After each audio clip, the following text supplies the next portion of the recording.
I don't remember the exact moment I woke up, but I remember the first sound that made my blood run cold. Not loud, not chaotic, just one, clean, deliberate. At 2:07 a.m., in a completely silent house. For a few seconds, I didn't move. I didn't even breathe properly. I told myself it was nothing.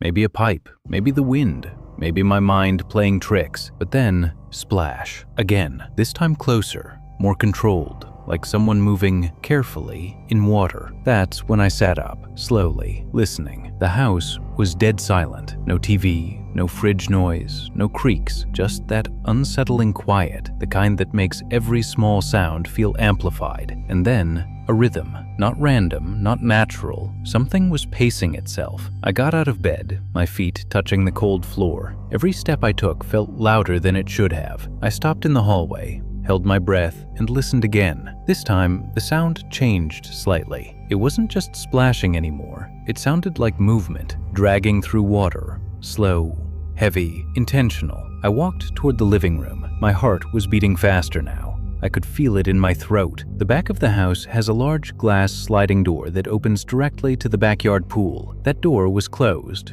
locked. The curtains were slightly open, just enough to see outside. I stood there for a moment before looking through. At first, nothing, just darkness, the faint reflection of the moon on still water. No movement, no sound. I almost convinced myself again that I imagined everything. Then, a ripple, followed by something breaking the surface. A head, rising slowly from the pool. I froze instantly. Every muscle in my body went rigid. A man, standing in my pool, facing away from me at first, then slowly turning his head. Not fast, not sudden, just deliberate, until his eyes aligned with the glass. And then he looked straight at me.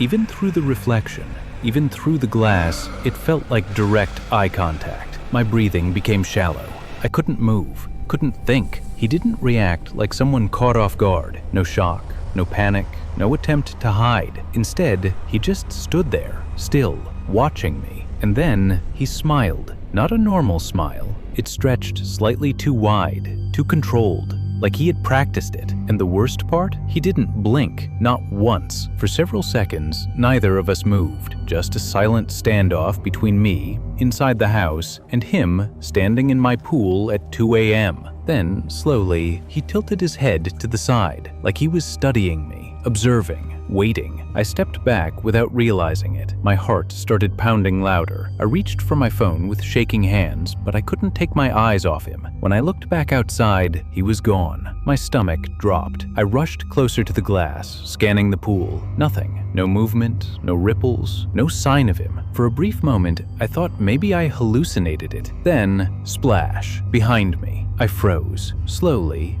very slowly, I turned around. Silence. The living room was empty, but the sound didn't come from the pool anymore. It came from inside the house, somewhere deeper, toward the hallway. Drip, drip, drip. Water, fresh, falling onto the floor. I followed the sound cautiously, every instinct telling me not to. The hallway was dim. The only light came from the kitchen, and that's when I saw it. Wet footprints, leading from the back door, across the floor, into the house, barefoot, slow, deliberate, not running, not panicking, walking, as if whoever made them knew exactly where they were going. My pulse spiked. I followed the footprints slowly. Each step I took felt heavier. The trail led straight to the sliding door, the same door I had checked earlier. The lock was undone. I clearly remembered locking it. I was sure of it. I stepped closer. The handle was slightly open. Then, click, the door moved. Just a few centimeters, not fully opening, just enough to signal something was on the other side, watching, waiting. And then, the door slid open slowly, from the outside, slowly, dragging across the track. And there he was, standing in the doorway, water still dripping from his clothes, dark eyes fixed on me, closer now, much closer than before. And this time, he wasn't smiling. He looked calm, too calm, like this was exactly how it was supposed to happen. He stepped inside, leaving a wet footprint with every step. Step, drip, step, drip. The silence between us felt suffocating. I couldn't speak, couldn't react. Then, in a quiet voice, he asked again, "Why did you turn the lights on?" I didn't answer. I couldn't. My body refused to cooperate. He took another step forward, slowly, and that's when I noticed something strange. His clothes weren't just wet, they were darker in certain areas. Too dark, like something underneath the water had clung to him or followed him out. Then, a faint sound came from outside again. A second splash, followed by another and another, slow, rhythmic, approaching the surface. Not one presence, but more than one. The man didn't turn around. He didn't react. He just whispered one final thing, still looking at me. "You shouldn't have looked." And at that exact moment, the lights in the house flickered once, twice, and went out completely. Darkness swallowed everything. And in that darkness, I heard movement, not from him, but from the water outside, climbing out.